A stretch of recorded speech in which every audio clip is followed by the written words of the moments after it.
July 17, 1944, 6 p.m. A dusty road near St. Foy de Montgomery, Normandy. Field Marshal Erwin Rommel sat in the back of his staff car, exhausted, returning from another desperate inspection of crumbling German lines. His driver accelerated through a straightaway flanked by hedgerows when the sound arrived, a growl that became a scream, twin engines howling as two Royal Air Force Spitfires dropped from cloud cover like hunting hawks. Rommel's aide shouted a warning, but the words disappeared in cannon fire, 20mm rounds ripping through the Horch's thin roof, shredding metal and flesh. The driver's head exploded. The car swerved, rolled, threw Rommel against the doorframe with bone-breaking force. He lay in the ditch, unconscious, skull fractured, face torn, as the Spitfires climbed away into evening sky.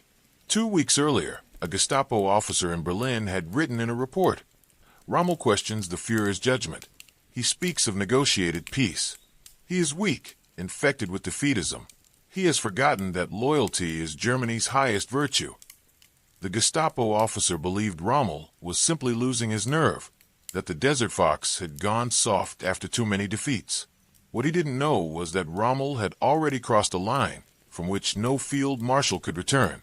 Before we dive in, make sure you're subscribed. Every week we uncover the stories the world forgot. What the Gestapo didn't know, what Hitler himself refused to believe, was that Rommel's doubts weren't the product of military failure. They were the product of moral clarity purchased through years of watching Hitler's promises turn to ash and blood. Rommel didn't start the war as a skeptic. He started as a believer, a professional soldier who saw in National Socialism the restoration of German military pride after Versailles humiliation. He'd commanded Hitler's security detail during the Polish campaign, seen the Führer's theatrical confidence, felt the electric energy of blitzkrieg victory. He'd accepted promotion to Panzer Command and carved his name into history across France in 1940, racing from the Meuse to the Channel in 12 days, demonstrating that armor and audacity could accomplish what 4 years of trenches had failed to achieve in the Great War. Hitler loved him. The German public worshipped him. Goebbels' propaganda machine turned him into a symbol. The brilliant field commander, handsome, brave, proof that German military genius was reborn. Rommel accepted the adulation, perhaps even believed parts of it. But belief, like armor, had limits. And Rommel's belief began cracking long before Allied bombs shattered his skull. The man who became the Desert Fox was forged in the mountains of Italy during World War I, not the deserts of Africa. Rommel commanded mountain infantry at Caporetto in 1917, leading small units in vertical terrain where traditional tactics dissolved into improvisation and personal courage. He captured over 9,000 Italian soldiers and 81 guns with a force of a few hundred men, moving so fast that enemy units surrendered before they realized how outnumbered Rommel actually was. He earned the Pour le Mérite, Imperial Germany's highest military decoration, and learned the fundamental lesson that shaped his entire career. Audacity and speed could multiply force beyond what staff officers calculated on maps. This wasn't reckless aggression. It was calculated risk-taking based on reading terrain, enemy psychology, and the fleeting windows of opportunity that opened in confused battles. Rommel wrote about it obsessively in his post-war tactical manual, Infantry Attacks, analyzing decisions, dissecting failures, building a mental framework for mobile warfare that would serve him across 2 decades. When Hitler's war began in 1939, Rommel was a 50-year-old infantry commander with no tank experience and limited prospects for advancement. But Hitler remembered Rommel from Poland, admired his aggressive spirit, and handed him the 7th Panzer Division for the invasion of France. Rommel took that division, 200 tanks, mostly light Panzer IIs and IIIs, carrying 37mm or 50mm guns, adequate against French armor, but hardly war-winning weapons, and turned it into the Ghost Division that terrified Allied commanders with its speed and unpredictability. He led from the front, personally reconnoitering routes, appearing at critical junctions to make instant decisions, pushing his units beyond what staff manuals recommended. His tanks covered over 200 miles in 11 days, reaching the Channel coast and trapping Allied forces that withdrew to Dunkirk. He suffered relatively light casualties, just over 2,000 killed and wounded. while capturing over 97,000 prisoners and destroying hundreds of Allied vehicles. The numbers told a story.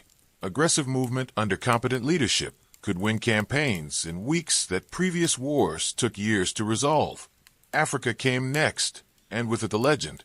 Rommel arrived in Tripoli in February 1941 with orders to stabilize Italian forces retreating from British offensives. Hitler's directive was defensive. Hold the line. Prevent total collapse by time. Rommel studied the situation for exactly 3 days before attacking.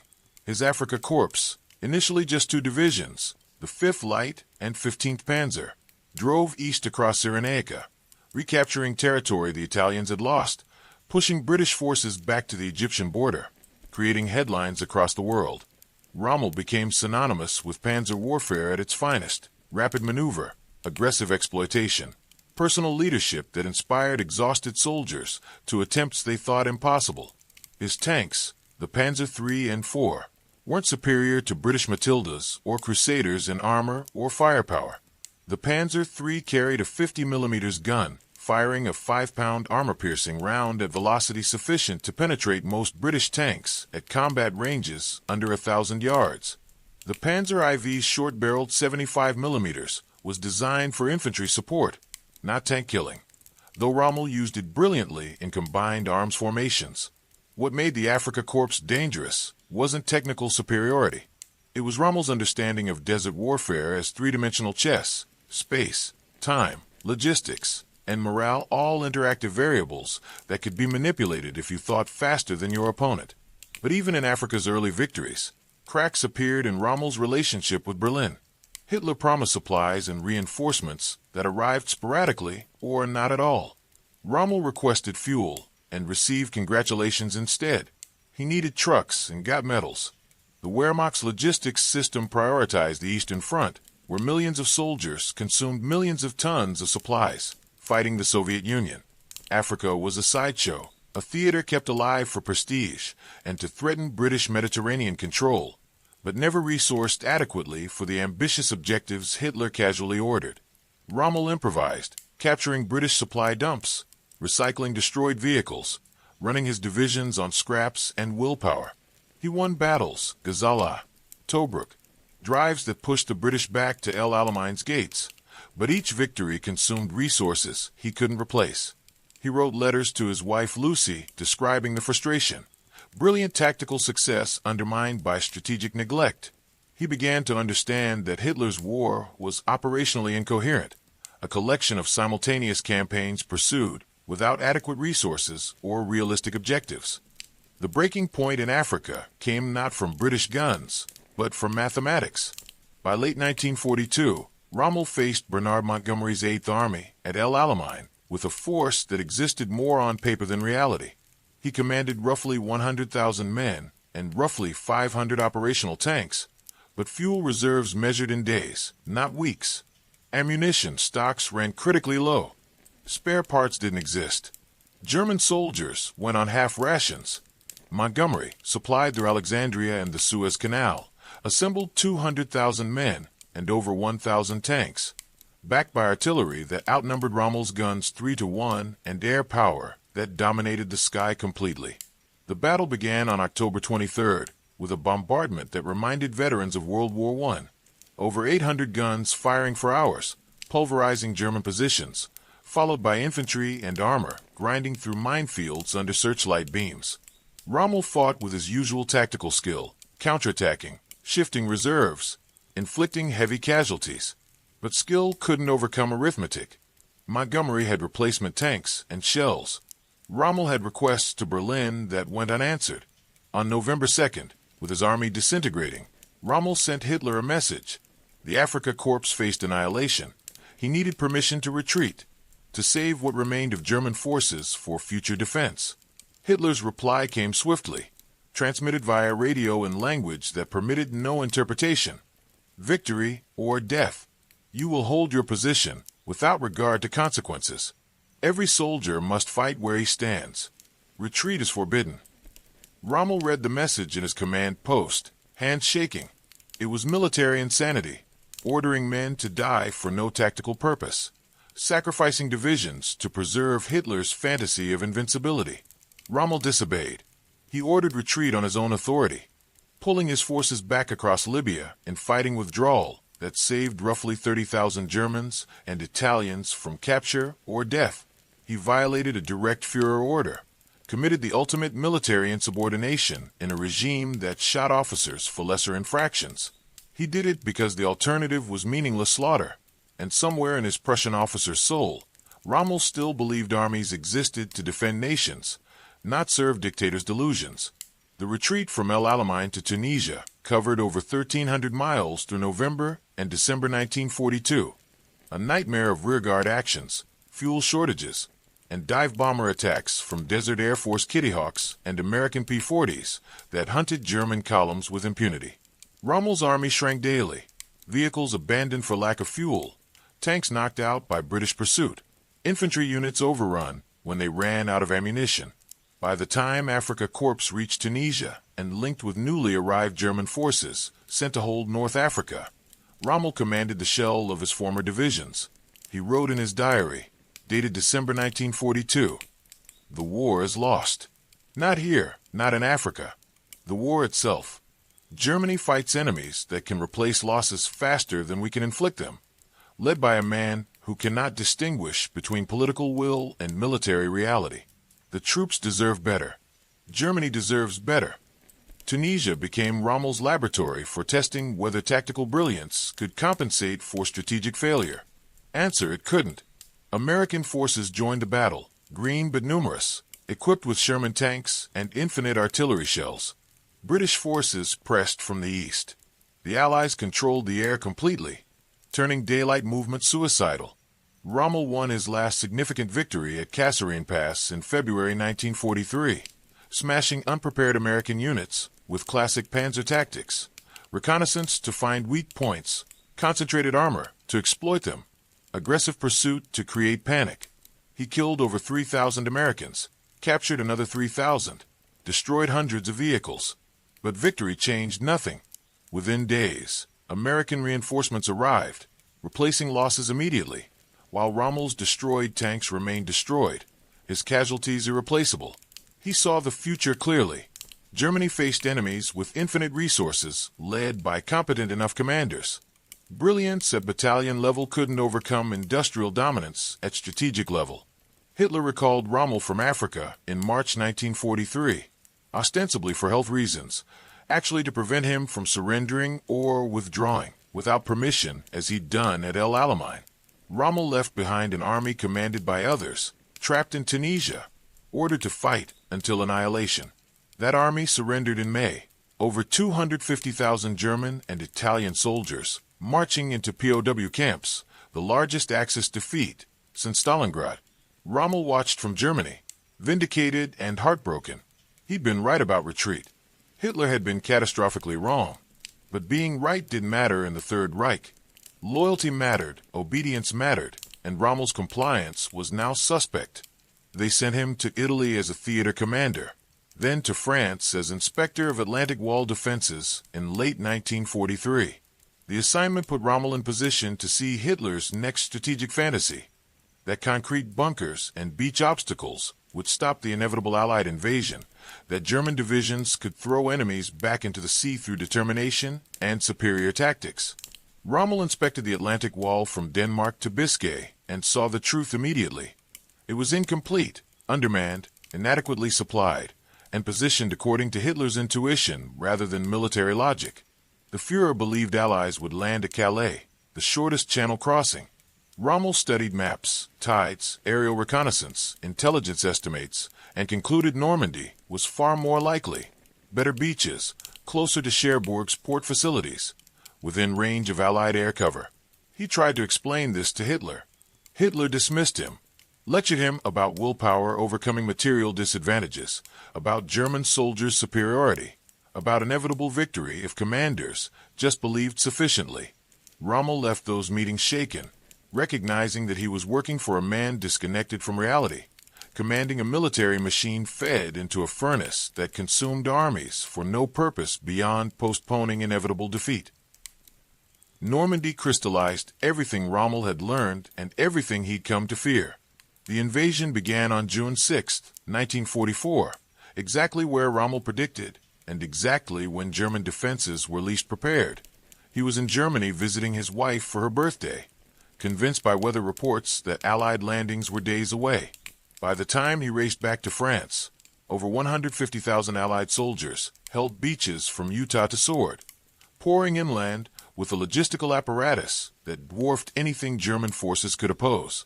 Rommel took command of defensive operations and immediately grasped the essential problem.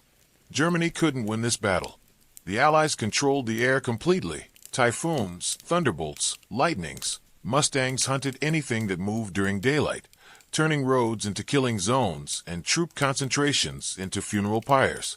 Allied naval guns off the coast fired with impunity, delivering shells the size of automobiles onto German positions. And behind the beaches, the industrial monster Rommel had watched grow across years of war-unloaded men and equipment at rates that made defense mathematically futile. He told subordinates bluntly, "The war is lost. If I were in the enemy's position, I'd finish us in weeks." But Hitler demanded counterattack, immediate offensive to drive the Allies back into the Channel before they consolidated the beachhead. Rommel knew this was madness, attacking dug-in forces backed by naval artillery and complete air superiority with divisions that couldn't move during daylight without being destroyed.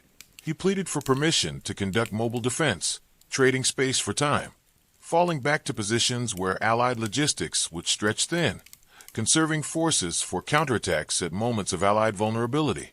Hitler refused. Hold every meter, counterattack immediately, drive them into the sea through willpower. The Führer's orders came decorated with historical analogies and appeals to Germanic warrior spirit, as if Roman legions and medieval knights offered tactical solutions to Shermans and rocket-firing typhoons. The 12th SS Panzer Division, Hitlerjugend, tried Hitler's way. These were teenagers, 17 and 18 years old, indoctrinated since childhood in Nazi ideology, trained to fanatical standards, equipped with Panther tanks carrying 75mm long-barreled guns that could penetrate any Allied tank at combat range. On paper, elite. In practice, boys fed into a meat grinder. They counterattacked Neerken on June 7th and 8th, charging across open ground toward Canadian positions, Panthers advancing with infantry support exactly as doctrine prescribed. Allied fighter bombers arrived within minutes, Typhoons carrying 60-pound rockets that could penetrate Panther armor, P-47 Thunderbolts dropping 500-pound bombs, medium bombers laying carpets of high explosive across assembly areas. The 12th SS lost over 2,000 men in 48 hours, dozens of irreplaceable Panthers reduced to burning hulks, all for gains measured in yards before withdrawal. Rommel visited the survivors, talked to tank commanders who'd watched friends burn, listened to their descriptions of trying to fight an enemy that owned the sky. One 19-year-old panzer gunner, his face blackened with smoke and his hands bandaged, told Rommel, "Sir, we can kill their tanks. We can stop their infantry, but we cannot fight their airplanes. When the Jabos come, German slang for fighter bombers, we die or we hide. There is no third option." Rommel sent detailed reports to Berlin describing the tactical situation. German forces fought magnificently at tactical level, but operated under impossible strategic conditions. Every division sent to Normandy arrived depleted from Allied air attacks during movement. Every counterattack planned for dawn execution got delayed until dusk because daytime movement meant annihilation. Every supply convoy took 3 nights to cover distances that should require 1. Ammunition consumption outpaced delivery by factors of 3 or 4. Replacement soldiers arrived in trickles, while Allied reinforcements flowed like rivers. The mathematics were simple and devastating. Germany was losing the attrition race and would continue losing until no German soldiers remained west of the Rhine. Rommel's proposed solution: negotiate immediate armistice with Western allies, withdraw from France in exchange for peace, redirect German forces east to hold the Soviets until a political settlement could be reached, save Germany from total destruction by acknowledging military reality. Hitler's response came through intermediaries. Rommel was defeatist, infected with cowardice, possibly treasonous. The Führer would tolerate no talk of negotiation, no surrender, no admission of defeat. Germany would win through fanatical resistance, through new wonder weapons in development, through willpower that would break Allied determination. Rommel received warnings, subtle and not subtle, that his loyalty was questioned. Gestapo officers appeared at headquarters, observing, reporting, creating dossiers. Rommel's staff warned him to moderate his language, to avoid explicit criticism of Hitler, to survive through careful compliance. Rommel tried. He focused on tactical problems, avoided political discussions, commanded his army groups with his usual aggressive competence. But the leash tightened. On July 15, 1944, 2 days before the Spitfire attack that nearly killed him, Rommel wrote a letter to Hitler. It was formal, structured, carefully worded, but unmistakable in meaning. He described the military situation in Normandy. Allied forces numbered over 1 million men, supported by 20,000 vehicles, and complete air superiority. German forces, approximately 300,000, fought with dwindling ammunition, fuel sufficient for days not weeks, no reinforcements capable of reaching the front without catastrophic losses. The front would collapse within 2 to 3 weeks, regardless of German fighting spirit. "I must ask you," Rommel wrote, "to draw the necessary conclusions without delay. I feel it my duty to speak plainly." The conclusion Rommel meant, end the war. The duty he referenced, telling truth to power even when power demanded comfortable lies. He sent the letter through military channels knowing it would be read as the political document it was. A field marshal telling his supreme commander that the war was lost and continuing it served no military purpose. The Spitfire attack on July 17th removed Rommel from command before Hitler could remove him officially. The skull fractures and facial injuries were severe enough to require months of recovery, long enough that by the time Rommel could return to duty, the plot that would seal his fate had already exploded and failed.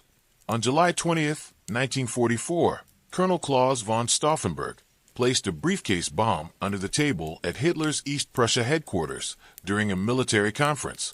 The bomb detonated, killed 4 men, wounded others, but Hitler survived, shielded by the heavy oak table, protected by chance and timing.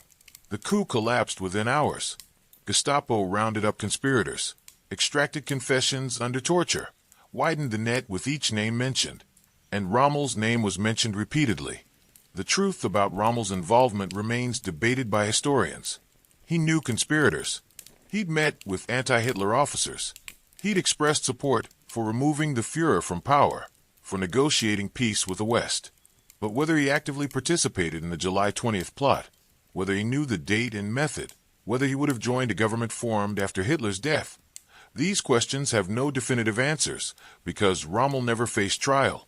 What is certain? The Gestapo found his name in documents and testimonies, saw his July 15th letter as further proof of disloyalty, and decided he was complicit enough to warrant action. Hitler faced a problem. Rommel was a national hero, beloved by German public, respected internationally, the face of Wehrmacht competence. Arresting him publicly would require explaining why the Desert Fox had turned against his Führer, would expose the regime's paranoia and fragility. Better to handle it quietly. On October 14, 1944, 2 generals arrived at Rommel's home in Herlingen, where he recovered from his injuries. They carried an ultimatum from Hitler: face public trial for treason, along with Rommel's wife and 15-year-old son, who would be arrested and likely executed under Nazi collective punishment doctrine, or take poison, receive a state funeral, and have family protected with full pension. Rommel was given hours to decide. He chose poison, not from cowardice, but from the same calculation that had guided his military career, reading impossible situations and choosing the least bad option. He told his wife and son he'd been accused of treason, that Hitler offered this way out, that he had to protect them. Then he walked downstairs, climbed into the general's car, and drove a short distance before taking cyanide capsule they provided. He died within seconds. Official cause: heart attack related to combat injuries. Germany mourned. Hitler sent wreaths. Rommel received the state funeral promised, buried with military honors, while crowds lined streets, believing their hero had died from wounds suffered defending Germany. The conspiracy worked because so few people knew the truth. Rommel's wife and son stayed silent, protected by their agreement. The generals who delivered the ultimatum maintained the fiction, and Hitler, having eliminated a potential threat, could continue claiming Rommel as a Nazi martyr rather than explaining why Germany's most famous field marshal had concluded the Führer was leading the nation to destruction. The irony was complete. Rommel, who'd risen through Hitler's favor, who'd commanded the Führer's security, who'd become the regime's military poster child, died as a traitor to that regime while being celebrated as its loyal servant. What turned Rommel against Hitler wasn't a single moment, but accumulated experience, witnessing how ideology poisoned strategy, how dictatorial decision-making produced military catastrophe, how loyalty oaths demanded soldiers die for operational nonsense. Africa taught him that Hitler promised resources Germany couldn't deliver. Tunisia taught him that Hitler preferred theatrical last stands to competent retreats that saved lives. Normandy taught him that Hitler would sacrifice armies to avoid admitting mistakes. Each lesson built on the previous until Rommel understood the fundamental truth. Serving Hitler and serving Germany had become incompatible. Continuing the war meant destroying Germany completely to satisfy one man's megalomaniacal refusal to acknowledge reality. The turning point, if one moment crystallized all others, came during that July 15th letter. Rommel spent his career as a soldier, not a politician. He followed orders, executed missions, won battles when possible, and conducted retreats when necessary. But that letter crossed the line from military advice to political ultimatum. By telling Hitler to draw the necessary conclusions, Rommel was saying, "You must end this war because Germany cannot win it, and continuing it is murder of your own people." This was insurrection in formal language, revolution wrapped in military courtesy. Rommel knew it. Hitler knew it. The Gestapo knew it. From that moment, Rommel's life expectancy measured in months at best. German officers captured after the war spoke about Rommel in tones mixing respect and confusion. How did the Desert Fox, the loyal field marshal, become a conspirator? The answer was simpler than they wanted to admit. Rommel applied the same clear-eyed tactical assessment to political strategy that he'd applied to battlefield problems. He looked at Germany's situation in 1944, fighting the Soviet Union, Britain, and America simultaneously while running out of fuel, ammunition, soldiers, and time, and reached the inescapable conclusion. The war was lost. Continuing it was criminally stupid. Hitler was either unable or unwilling to see this truth, which meant Hitler was the problem. Therefore, Hitler had to be removed. The logic was flawless. The implementation was fatal. A Wehrmacht major interviewed in 1946 said, "We thought Rommel was the perfect National Socialist general, aggressive, modern, media-friendly, devoted to the Führer. We were wrong. He was a professional soldier who confused Hitler's charisma with competence. When he realized his mistake, he acted on it. Most of us lacked his courage. We followed orders until the bunkers collapsed on us, until Russians reached Berlin, until Germany lay in ruins. Rommel tried to stop it. We called him a traitor. History will call us accomplices." The Panzer III that Rommel commanded in Africa sits preserved in a British museum, captured at Tobruk, restored to running condition.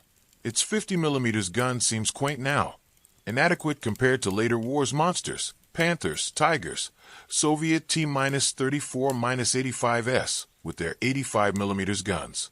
But preserved vehicles tell only mechanical stories. They don't explain why crews followed commanders into impossible situations, why soldiers obeyed orders they knew were suicidal, why an entire military apparatus served a regime driving toward apocalypse. Rommel's tragedy wasn't tactical defeat. Every general loses battles. His tragedy was recognizing, too late, that he'd spent his career enabling a regime he eventually understood as fundamentally evil, and that stopping it required becoming the thing the regime most feared, a traitor, marching toward oblivion, calling it duty. God forgive us for what we've done in the name of following orders.